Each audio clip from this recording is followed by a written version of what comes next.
Previously on 26 Weeks or Less, we talked about the show Hitman. And while it was an okay show, unfortunately it was doomed because there were some things about it that were ahead of its time, and some things that were confusing at the time, so it only lasted the 13 weeks that it got.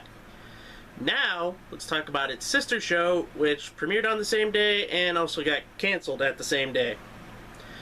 Now, Betty White is a game show icon who sadly passed away late last year. And she is known for making her start in game shows on the Good Atomic panel show Make the Connection, which will also qualify for 26 Weeks or Less. We'll get to that another time. But she has been a feature on various shows like Password, Pyramid, Match Game, and countless others. But the question is, how good of a host would she have been if she had her own show? Well, we have the answer to that in a couple of ways.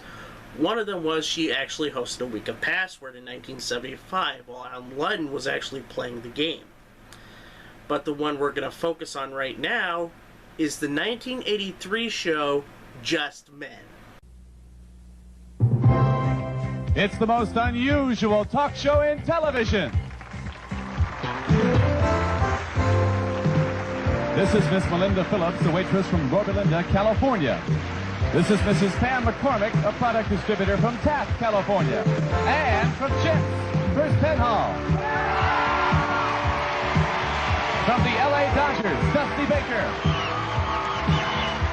From Days of Our Lives, Greg Marks. From St. Elsewhere, Terrence Knox. From The Match Game, Gene Rayburn. Comedian, Byron Allen. And Rookie of the Year, Steve Sachs. And why are we all here? Because it's Just Men. Just Men got its start on January 3rd, 1983 alongside Hitman and Sale of the Century. Created by Rick Rosner, host Betty White will posit a question to the all-male panel. And it's up to the contestant to decide if the answer is yes or no.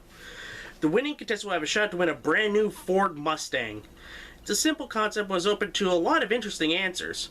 However, the reviews I read weren't so kind to it. While researching this show, I ran into this line from TV critic Tom Shales.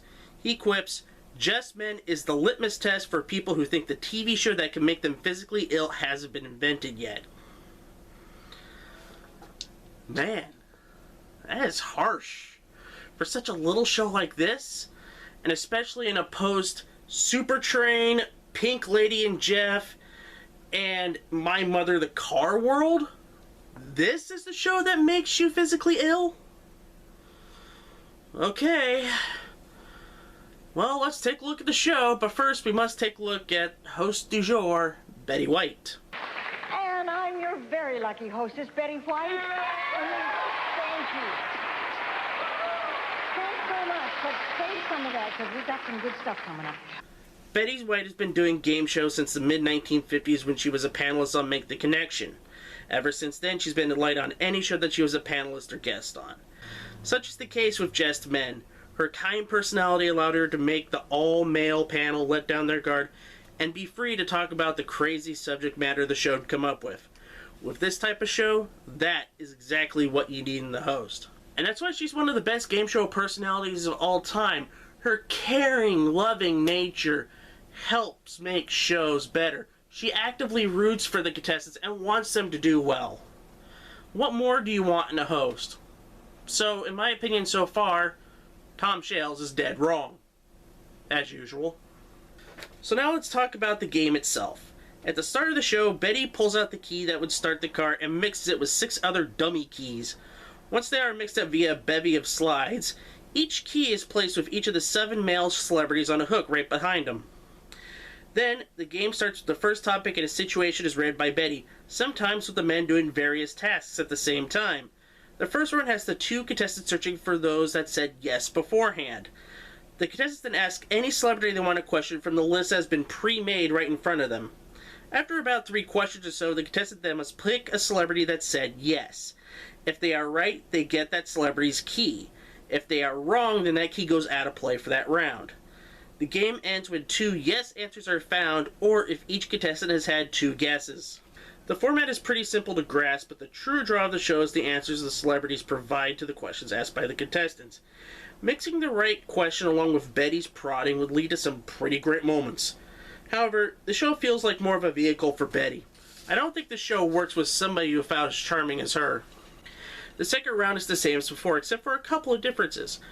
Firstly, contestants are now looking for no answers instead of yes answers. Secondly, if a contestant guesses wrong, then their opponent gets the key instead of that key going out of play. This speeds up the game a bit because the first round, if contestants don't come up with the right answers, can drag on for a bit, so having this is welcome. This all leads up to the final round. In this round, the contestants have to match answers with the last three celebrities. This time, only one question is asked by the contestant, and with that information they get from the question, they have to decide if the answer is yes or no. If they are successful, they get the celebrity's key and takes a key from their opponent. If they are wrong, then the opponent gets the key, and the opponent gets to take one of their keys as well. The game ends once all 7 keys have been given out, and the contestant with the most keys wins the game and gets to go for the car. We also have a bonus up for grabs. If anybody gets all 7 keys, they would get to use an extra key from their stack of 7 to use to start the car. It's a fair scoring system, kind of reminds me a lot of Hollywood Squares, where at the end of the game, missing a prediction could mean something by winning or losing, especially during the Davidson version where most games would end tied 500 to 500 with time left just for one question.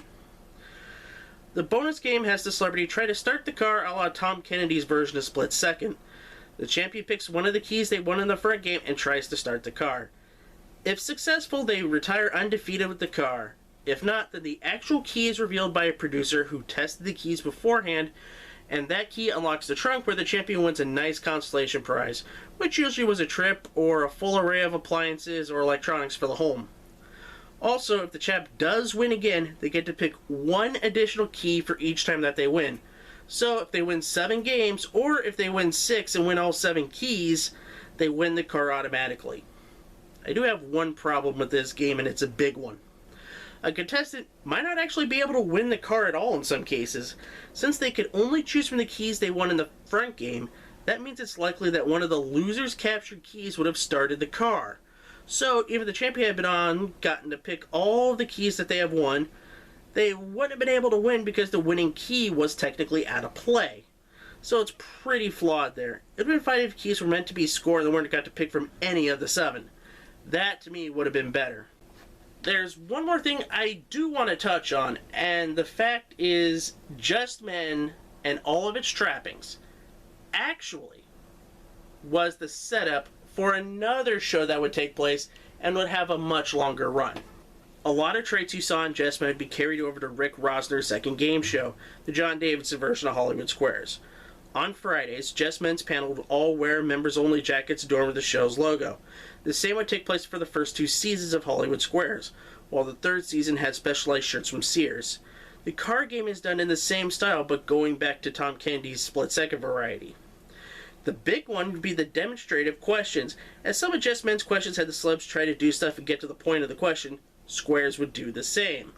These demonstrations and skits would be the catalyst to get John Davidson to host the show. So without Just Men being the prototype for Rick Rosner, it might be the case that we don't get John Davidson's Squares the way we actually saw it. So that was Just Men, and this show honestly lives because of Betty White. The way she definitely handled the celebrities, the way she was able to work around all of these personalities and all these situations made it worth watching. If anybody but Betty hosted this show, I don't think it gets sold to NBC in 1983. I honestly don't. So, because of Betty White's hosting, and because she was able to elevate a show from being unsold to actually having a memorable show, and that pretty much says to me why she won the Emmy for Best Game Show Host. I mean, she deserves it. And honestly, there's a theory out there in the game show world that this show could have had a longer run if it wasn't on NBC. Because the show was solely aimed at the female demographic, men weren't going to watch the show, unless male game show fans are watching the show and I know a lot of male game show fans who watch the show. It kind of limits who you're going to market to and who's going to sponsor the show.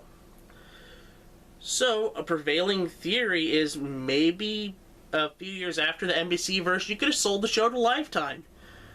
You could have dropped the budget a little bit. Maybe instead of giving away a Ford Mustang, maybe different cars, like a Nissan 323 or a Mazda 323 or like a Nissan Maxima or stuff like that. You know, just a level of car lower than a Ford Mustang. And I think the show would have gone on with a decent run, maybe 130 episodes or so. But we will never know. Anyway, I'd like to thank everybody for watching this version of 26 Weeks or Less. We will have more 26 Weeks or Less later on. If you liked what you saw, thumbs up the video, share this video on all your socials. Please leave a comment, tell us what shows you want to see on 26 Weeks or Less. And if you want to support the show, please become a Patreon backer at patreon.com/GameShowGumbo so we could do more stuff and also do more home games. I mean, because of you, let me get up here. These are going to be coming on the home game. And I think one of them I just uploaded last week. Actually, I did. I uploaded Wheel of Fortune for the Super Nintendo. It's because you was able to do this. The same thing I'm doing Jeopardy for the Super Nintendo, the Sports Edition for Super Nintendo, Deluxe Edition for the Super Nintendo, and various other video games we're going to be getting to. Well, I'm Cindy Simon. I thank everybody for watching, and until next time, bye-bye, everyone.